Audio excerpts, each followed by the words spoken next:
Accomplishing anything in life successfully is all about having a plan, and when it comes to ME CFS recovery, it is no different. And for a long time, I thought that having a to-do list was the perfect way to keep myself organized. I really just loved lists in general. I think I had lists that were just lists of different lists that I needed to make. I really loved lists, and I would look at it multiple times a day with this sort of anxiety that if I didn't keep looking at it, I might forget something that I was supposed to do that day, something important.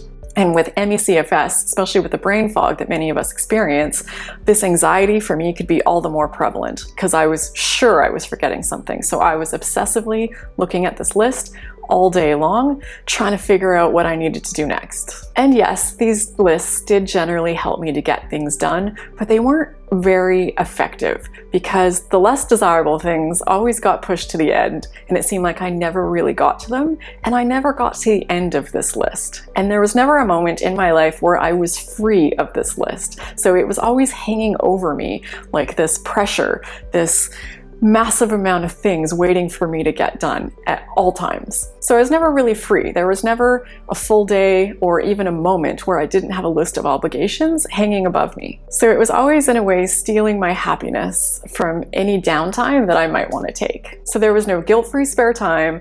I wasn't getting the more difficult things on the list done really ever because I kept pushing them to the end, and I had to keep looking at it a zillion times a day to try and figure out what I should be doing next. It really did not work well. So eventually I came to appreciate that instead of making lists, I had to make choices, and I had to organize those into a schedule. So it can be incredibly helpful to take all of those lists and replace them with a calendar that only ever tells you what you need to do on any specific day, and you don't have to worry about the rest. This way, when something comes up that you normally would have just added to your never-ending to-do list, now you put it someplace on your calendar. You assign it to a specific day, and then you don't have to think about it again until that day comes up. So in this video, I'm going to share with you some tips for making schedules work for you. So the first place you're going to start is by making a list of all the things in your life that regularly need to get done. We all have things that need to get done every day or every week or every month. So start by writing a list of all these things. This could be things like laundry or watering the plants or meal planning or looking at your budget.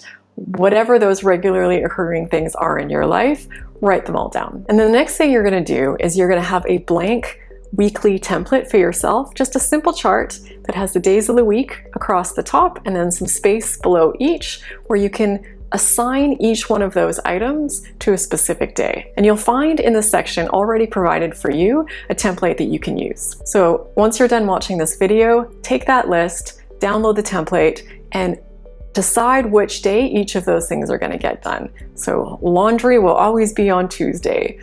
Filing your nails will always be on Friday. Watering the plants will always be on Sunday. However you want that to look. Now, a second way to have schedules work well for you is to have some sort of calendar for your non-repeating events. Now, I prefer to use a digital calendar, but if you prefer a paper calendar, this works just as well.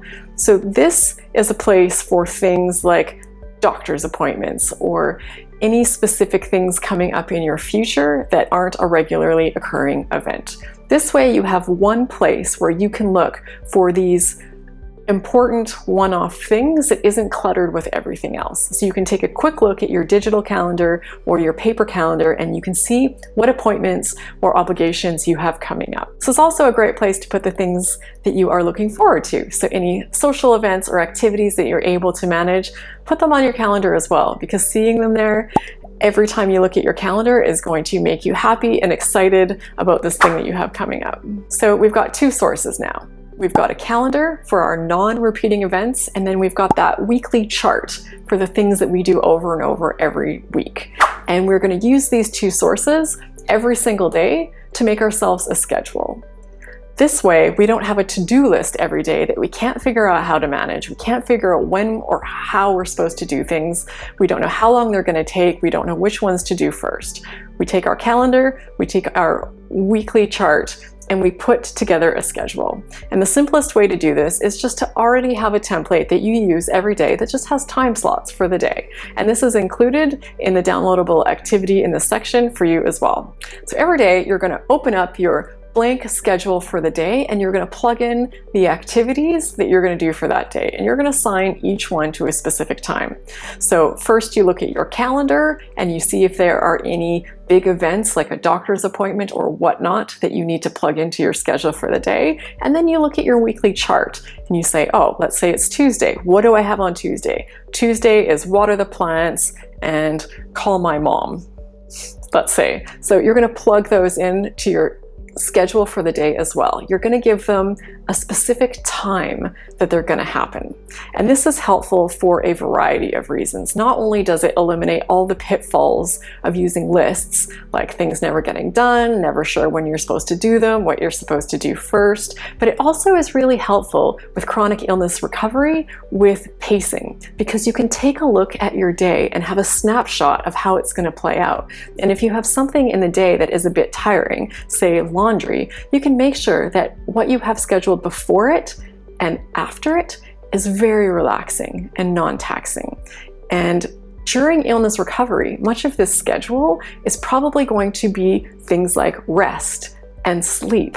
And that is good. That is another advantage of using a schedule, because you're ensuring that you're getting in the rest and you're getting in the sleep that you need, and that you're not overtaxing yourself and running yourself into the ground and bringing on crashes and symptom flares and all these things that make recovery really challenging. And the last thing I'll share about having a schedule and making it work for you is that it's important to have a plan, have a schedule, but also to have some serious flexibility with that schedule. So it's okay if you don't follow it to the letter. You might have to move some things around as the day goes on. You might have to reschedule something for the next day. You might have had something on your agenda for that day that you're just not going to be able to get done.